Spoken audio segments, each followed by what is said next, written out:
We are fighting dreamers. Alright. Welcome back, guys, to Sensei and the Pupil. I am Sensei Paul here with Sensei Cray. Where's Dev? Who cares? So we're back with the Kyoto disturbance. There you go. I got it right. There you go. Back with the Kyoto disturbance. So we're gonna do two episodes wrapped in with this one segment here. We'll start off just off of Principal. Nokia. That's a phone. Okina. Dyslexic. Nokia. Dyslexic. So Okina just got wrecked. Yeah, he did. And Aoshi goes to the Okabako, the hotel, the other hotel. I forgot what it was called.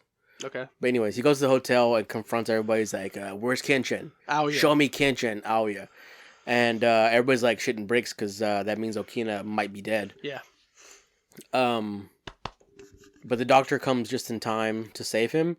But they basically tell Aoshi, listen, like, are you like a warrior or aren't you? A dick? Do you want revenge? Yeah. Because I don't think you want to fight this guy that you want to kill when he's not at his full potential. So they kind of call him out on it. He kind of plays his honor like warrior side, his Shinsengumi side. Shinsengumi. the Oni-Wabon group side, because he realized that I do want to fight him when he's at his peak. So they tell him he's learning his final move right now. So if you want to don't you want to face him at his peak? He's like, all right, fine, I'll wait with Shishio. I'll wait over there. But it doesn't mean he joined him. He's just gonna wait. Right. So fast forward, Saito is like hearing about this attack on his group that he meant to rally against Shishio's army, and turns out they got wiped. Yeah, they got killed, all of them, assassinated. They did. So he goes to the jail because he heard that they caught one of the 10 swords, which is Cho. He's locked up. But before he gets there, he notices another prisoner. He's like, "Hey, Saito, I'm here." And it turns out it's Sanosuke. Like, he's locked up. And you find out that he knew the only way to get to Saito to tell him that he's there is to fight a cop or whatever. It's like, just get arrested. He'll find me. And he does. He ends up finding him. And he tells him, like, yeah, I'm a lot stronger now. And he's like, leave him in there. He's locked up. I'm going to go talk to our informant. And then Sanosuke's like, hey, man. This can't hold me, and fucking disintegrates the fucking, even though it's wood. it's a wooden jail cell. Yeah. So if he had a sword on him, he could just... Facts. And he could break a rock, so I don't think a wooden jail is holding him, Yeah, so Saito acknowledges, like, that's just, like, this technique in fighting, in, like, swordsmanship. I forgot what he called it, but he realized that he's way stronger. He's like, big whoop, you're still a piece of shit, you're still a pussy. And that just pisses... what's his name off, Sanosuke. So they both end up talking to this informant who's Cho and Broomhead, right? And they're like, what do they call each other? Peacock Head, Broomhead. I don't remember what they call Sanosuke. I forgot. Roosterhead. They call him Roosterhead. So Cho ends up letting them know kind of about the plan that the 10 Swords have. And Sanosuke calls him out. He's like, you're just afraid. You're afraid of Shishio. He's like, I'm not afraid of Shishio. And we're watching it in Japanese, by the way, so there's no accident. All the old heads who know the old school voice of Cho know that he's from Texas, or from the South at least. So, you Roosterhead. So, he ends up kind of telling him the plan after Sanosuke challenges him. Like, whoever wins, you tell me the information. So Cho gets a good shot in with this weight, or his chain ball that he has on his leg. Foot. Yeah. Sanosuke takes it right on the temple. Doesn't even give a fuck, and ends up showing him like I can't fight you at full force if you're locked up. So he disintegrates his cuffs that he has on, and then Cho's like, you know what? All right, you got me, bro. Like, you're honorable. I'm just gonna give you the information, and he lets him know. There's only one or two people. There's two people that could possibly do what you're talking about, killing your whole unit like in an instant like that with no effort. One is the boy, Sojiro, and he's not here right now. He's going to gather the rest of the 10 swords, so it couldn't have been him. It has to be the turtle monk, Usui. And we find out his name is Usui, and how we find out is Shishio's like, I guess he's here now. He has to be here. And the 10th sword, who is like the weakest, the mafia guy, the organizer, the guy from the old government, is like, somebody's killing our man Shisho. We're like, someone's here. We're in danger. He's like, calm down. I know who it is. He's actually here in the room with us. And you see the turtle monk just like chilling on the roof or right there on the ceiling, just like waiting to kill Shisho, it was sick. Yeah, I mean, that's cool. Any minion or henchman that you have that's constantly trying to kill you, you know he's a badass, or at least enough to like stand by your side. Yeah. And you find out that Usui made a deal with Shishio a long time ago after Shishio blinded him, which is how he became the turtle hermit. He found out a new way to fight using daredevil moves. It's a fucking sonar or whatever. He uses his ears. But they made a deal. He's like, if you join me at any point in time, if I have an opening, you can try to kill me. But in return, you have to fight for me. Yeah, until you kill me. Until you kill me. And he has yet to kill him, but he still Badass. tries. Yeah, it is badass. I love it's that. Badass. I love that because it gives his characters more character, more personality than just I'm going to follow you because you're strong. Right. Like I'm begrudgingly doing this because I get the chance to kill you. That's sick. It gives respect not just to the henchman, but Shishio as well as that type of leader that he is. It's cool as fuck. That's pretty much that episode. We also see a little bit of like Seijiro Hiko and Kenshin kind of training a little bit in the waterfall. And also we find out why Shisho is doing what he wants to do.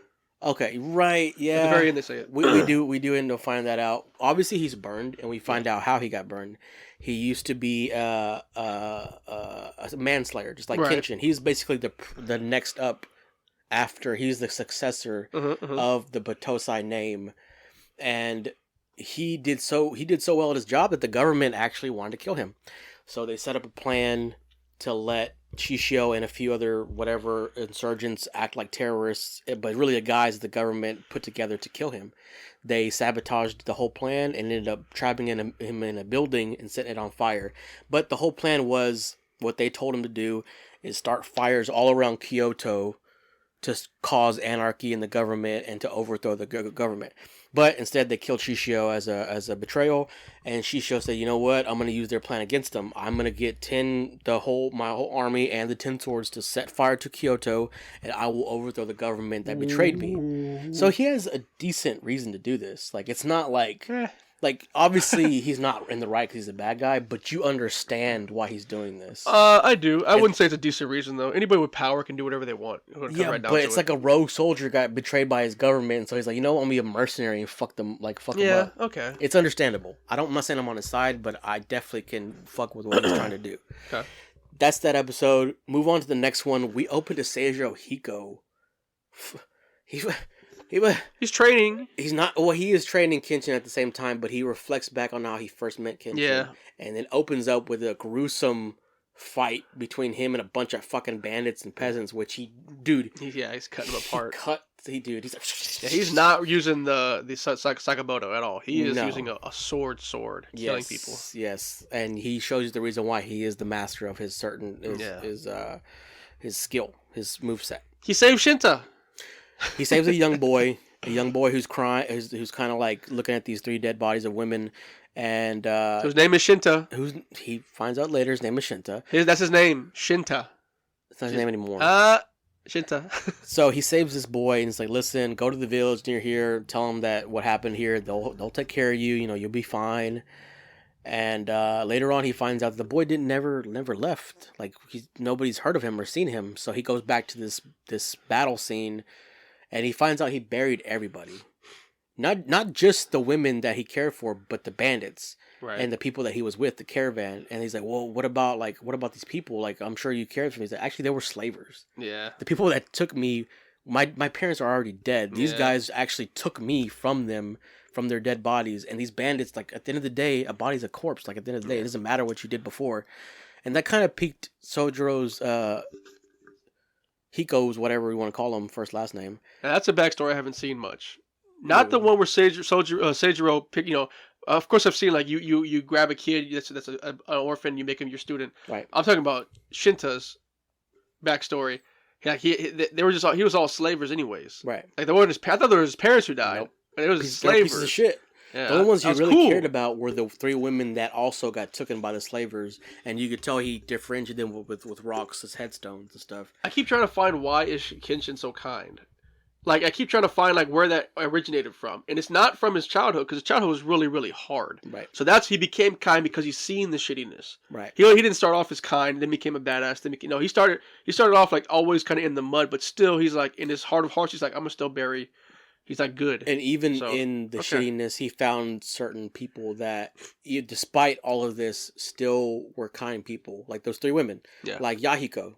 Even though he worked for the Yakuza before, he's still a good kid. Like Sanosuke, even though he's a fucking fighter for hire, he's still honorable. He's an honorable man. Right. Or what's her name? Anybody. Even Kagome.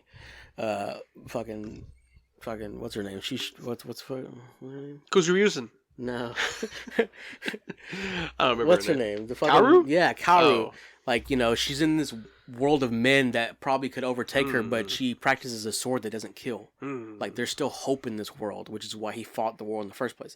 So, anyways, going back to the flashback, Seijiro Hiko is currently trying to test if Kenshin is even worthy to learn the last technique. And he's like, if you can't even land a hit on me, dude, I'm not going to teach you this thing.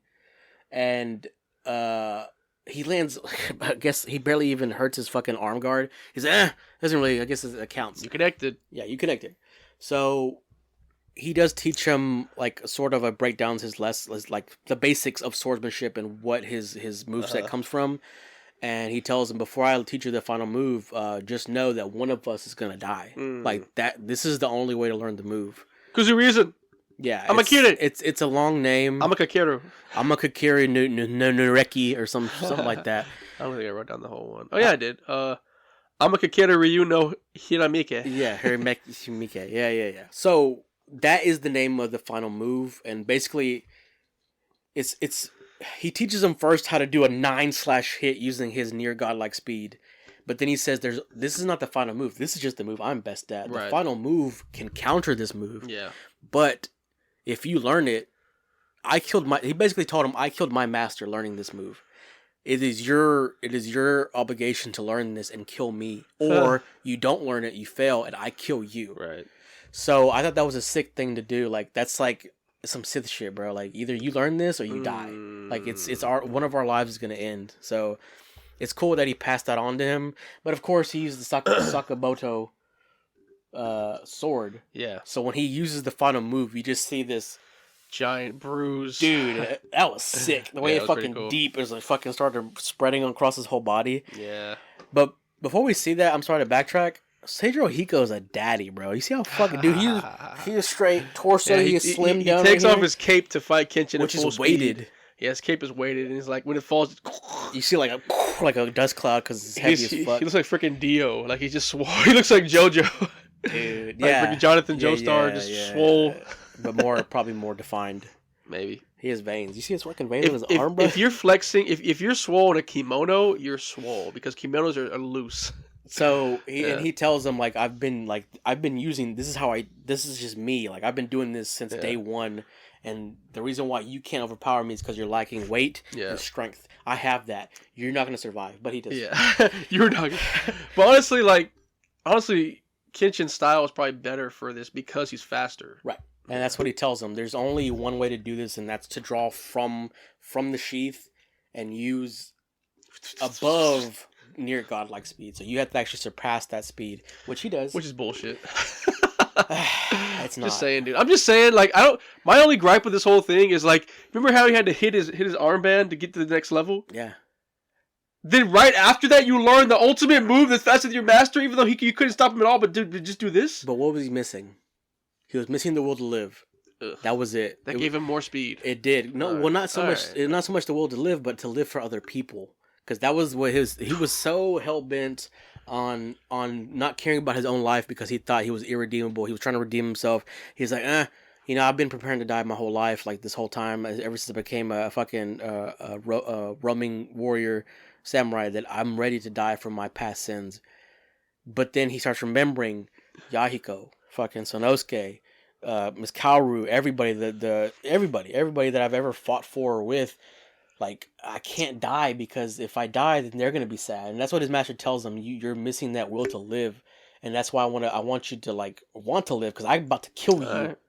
So that's pretty much how he overcomes his master is by wanting to live again. He wants to live for Kaoru. He wants to get that puss. Sure. So that's pretty much where we end. We end right there. Seijiro collapses because we think he might be dead. We don't know. He may be. We don't know. I kind of hope he's not, because he'd be a huge asset in the battle. But he's probably not going to help because he's dead.